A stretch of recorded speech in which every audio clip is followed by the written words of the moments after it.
Magic Missile, Eldritch Blast, Fireball, Shape Shit.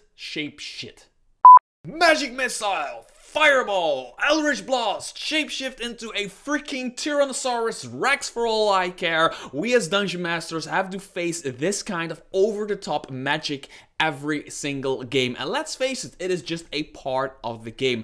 But for me personally, I have a hard time finding a well-written, well-designed, low magic setting for Dungeons & Dragons 5th edition. Because nobody really seems to nail it in a way that I think it should be done. But then I looked into the world of Nimbus. Hi there fellow role players and game monsters. Today I want to talk about the world of Nimbus, a product on DrivethruRPG, and I was just getting ready to create this video from the PDF when I saw there's actually a pretty good discount going on right now.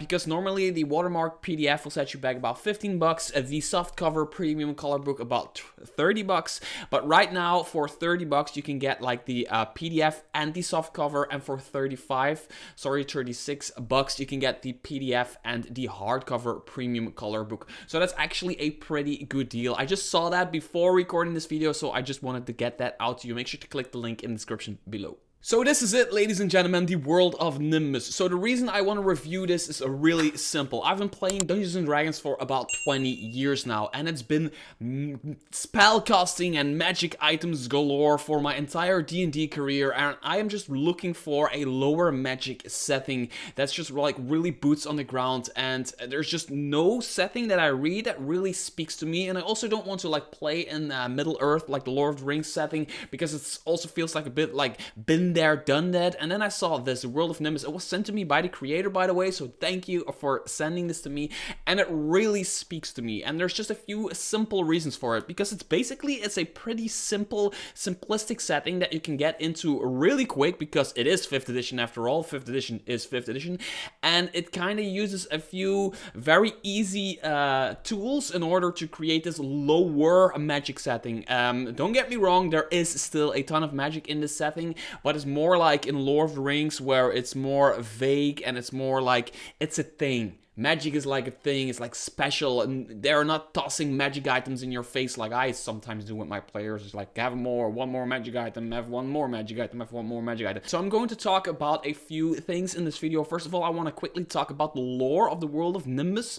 Then I want to talk about one thing I really like about what they do in order to kind of pull the magic from other realms down a bit. And then I want to talk about how they incorporate magic in this world, and how arcane magic is really dangerous to use. So without further ado, let's get into it. So I'm just going to try to quickly explain the lore of the world that you should give to your players before you play in this world. Now, a little message to the creator. I'm going to simplify this for my viewers, not because I think my viewers are stupid in any way, but because otherwise this video will take an hour, and we're not going to do that. So basically there was, or is, this world within a multiverse of worlds where humans live. And they don't really talk about tieflings, dragonborns, elves, or dwarves, or whatever. They talk about mainly humans, and they've been living on this world doing their things, but somewhere in time fiend creatures found a way to kind of use ruptures in space and time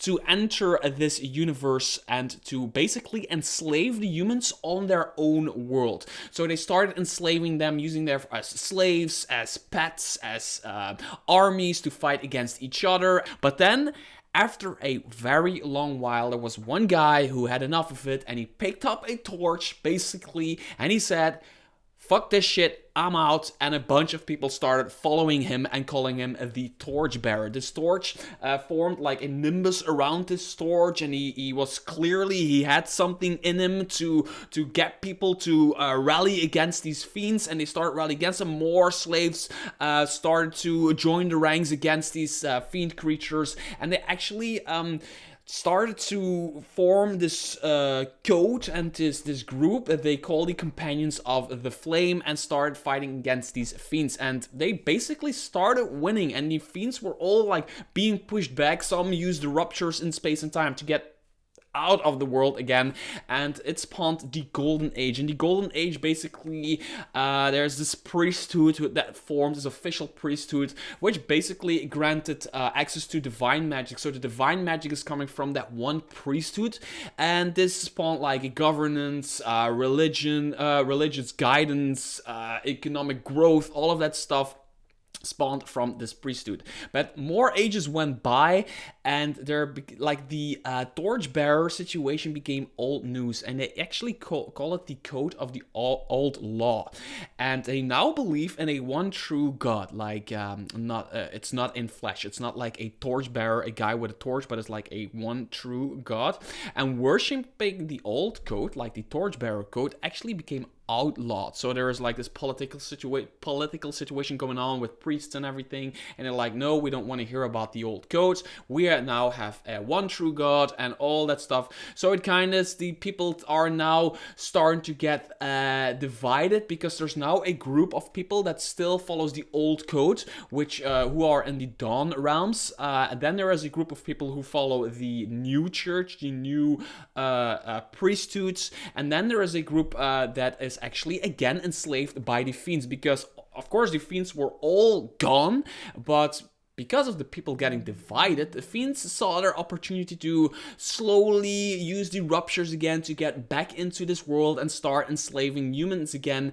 And the history kind of repeats itself right now. So now there's like 3 parts to the world, actually 4 parts to the world. So there is the part where fiends enslave humans. There's a part where people are true to the old code. There's a part where people are true to the new priesthood. And then there's basically a wilderness part to the world. And that is the situation where the players are dropped in as playable characters. So when the players start creating a character for this world, they get a choice of all the races in this book, which is exactly 1. Yes, they can play a human or a human. There are no elves in here, dwarves in here, or whatever, because everybody basically is a human. Now, you can of course always add like elves or dwarves in here, but to me this is really interesting where everybody plays a human, and maybe there are elves in your version of this world, and they live like in the forests, and it's really special to encounter them, and they're more on their own, and they have their own magic and their own rules, but it's more like in Lord of the Rings where the elves are a thing, and nobody really knows if they really exist except for like Gandalf or whatever. So the human race in here is basically the same as in the player handbook, with the main difference being that you get an extra language, because almost everybody in this world has this fiendish ancestry. So there are a bunch of kind of powers that you get from the history of the world, which is all about those fiends that enslaved the humans. So a lot of bad stuff happened, which gives this fiendish ancestry. Now, the interesting part of toning down the magic of other worlds is, first of all, they give either every every version of magic, like arcane magic or divine magic, a place in the world lore-wise. You need to read the lore for yourself, but lore-wise, everything is in there for a reason, and what's not in there is also just not in there for a reason. Now, everybody in this world is either a fighter, a rogue, or a sorcerer. That's it. All the other classes are not in this world. Now, they solve this very, very cool in a very cool way, because you get 4 martial archetypes for the fighter. One is, for example, the charger, which is like a battle cry, and they are a gifted rider, and they have a sworn enemy, all that stuff. But another one, for example, is the so this one is the fighter, the charger. Then there is the companion of the flame, which is of course somebody who still follows the old code. And then there is, for example, the disbanded. And the disbanded is more like they take a bunch of features from the ranger and put it in the fighter class.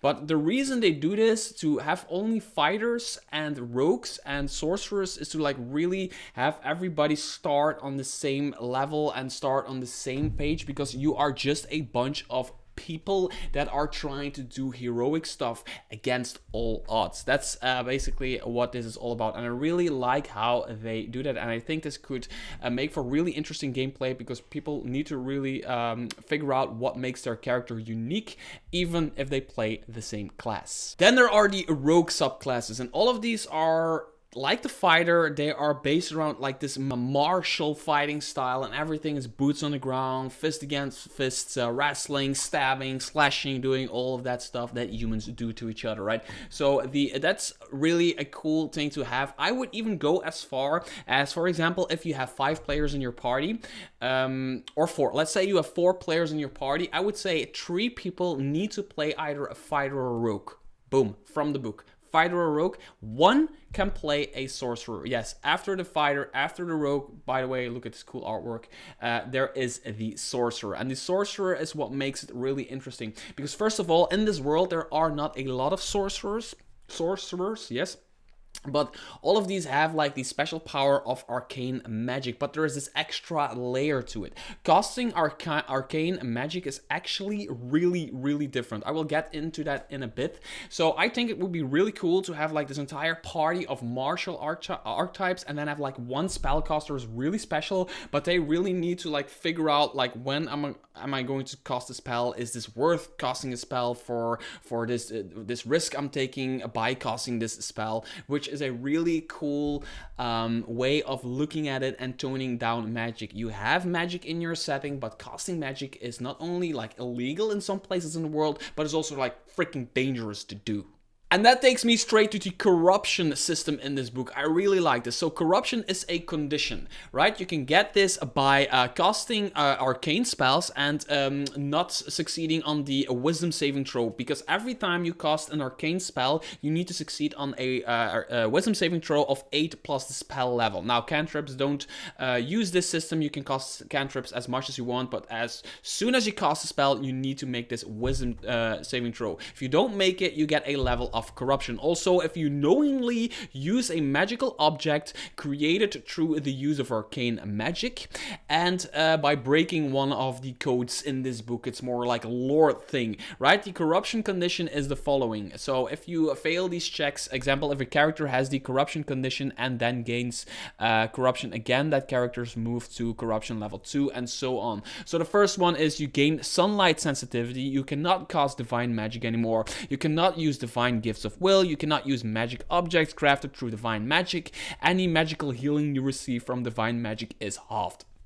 So divine magic is also a big thing in this book. I will talk about that a little bit later, but you lose almost like everything that is divine, right? So everything that you casting divine magic is no longer a thing for you. The second level is short-term madness. You can no longer be healed through divine magic. Then you cannot benefit from class abilities of allies or yourself that have the word aura in them. Really important, because they use a lot of aura stuff in this book for the classes and everything. Then number 4 is long-term madness. 5 is you roll wisdom saving throws with disadvantage, which is really dangerous, because this gives you bigger chances to land on level 6. Level 6 says you gain indefinite madness. You are more fiend than human. Your character becomes an NPC under your game master's control unless your allies can acquire penance for you. So the penance system is a way to heal people that have corruption, and it's really difficult way, because you need to find a special creature, a special messenger that gives you a quest in order to be able to cure this one person of corruption. So casting spells, so you are a spellcaster, right? And you go through your life casting all kinds of cantrips, and you do those things, and everybody's like, oh, you can cast cantrips. Every now and then you can cast a very powerful spell, but every time you do, it's really a thing in the world. It's like when Gandalf casts a spell in Lord of the Rings. Every now and then it becomes like this special moment where Gandalf actually takes a step to cast a spell in the movies or in the books. So it's not just like casting spells all over the place. Every time you cast a spell, you're taking an enormous risk, and I absolutely love that system. Divine magic also works entirely different than we're used to from the 5th edition Dungeons & Dragons rules, because player characters need to find relics in order to be able to cast divine magic. Long story short, they need to find the appropriate level of relic in order to cast different levels of divine magic, and they also need to be of a certain level themselves. So there is this table that you can see right there. Of course, example, to cast a level 3 divine spell, spell, an adventurer must 1. Have discovered 3 major relics, 2. Meet the pre-requirements of the first 3 precepts, and 3. Be of a character level capable of casting 3rd level divine spells. So the character must be level 5 and have found 3 major relics. I really like this system because there are no priests in this world. Like nobody is, no player characters are priests or paladins or whatever. You are using those spell lists to cast these divine spells, but you cast them by finding relics from times long past, which I really think is a really neat system that you really need to look into for yourself. And then there's one last thing that I really want to talk about that I really like from this book. Now, don't get me wrong, there is a ton of other stuff. There's an entire world building part of adventuring in the world of Nimbus, all the areas of the world, hunting, poison crafting, there are backgrounds, there's all kinds of information about divine magic, there are magic items, everything you expect from a good campaign setting is in here. But I'm just finding the stuff that I think are really original and that I just really want to show to you guys, and this is the characteristics system, which is basically an extra system to really make your character your own, because everybody is playing the same class, like either a fighter, a rogue, or a sorcerer. You get these features for your character that are just a little bit more unique. You get one at level 1, 2, 4, 8, 12, 16, and 20. For example, Arcana, you gain proficiency in the Arcana skill. Cunning, add 1d4 to your charisma checks. There's Endurance. You can endure the effects of not having food or water for twice the normal duration. So if you're going for a full-on realistic experience, a D&D experience, then Endurance is really cool. Flat Hand, you have advantage when you attempt to shove a creature. There's also like Hunting Partner improvement. For this, you need to have the Survivalist background. You get like this hunting partner, and you can like increase their how strong they are, their hit die, and all that stuff. Literate, you are able to read and write vortexal. So there are these things that really. Nature, you gain proficiency in the nature skills, so you can really like customize your character beyond creating your character, choosing your subclass, taking feats, taking backgrounds, and now you even can take these characteristics to make your character your own even more. And that's a really cool little extra feature that's just hidden in this book that I really love. And those are the things that I really like about the world of Nimbus campaign setting from DrivethruRPG. I am going to push this in front of my players when we are starting a new game. Either there's a TPK or a new group of people that want to start Dungeons and Dragons. This is one of those campaign settings that I'm really going to lay on the table and say like, hey guys, this is a low magic campaign setting, but it really has these special rules about spell casting, and it's really like boots on the ground, Lord of the Rings feeling type gameplay, and I really want to try it out as a dungeon master, and I actually can't wait to do that. So I hope this video was interesting for you, and if you're interested in the module, make sure to click the link in the description below, and until next video, bye bye.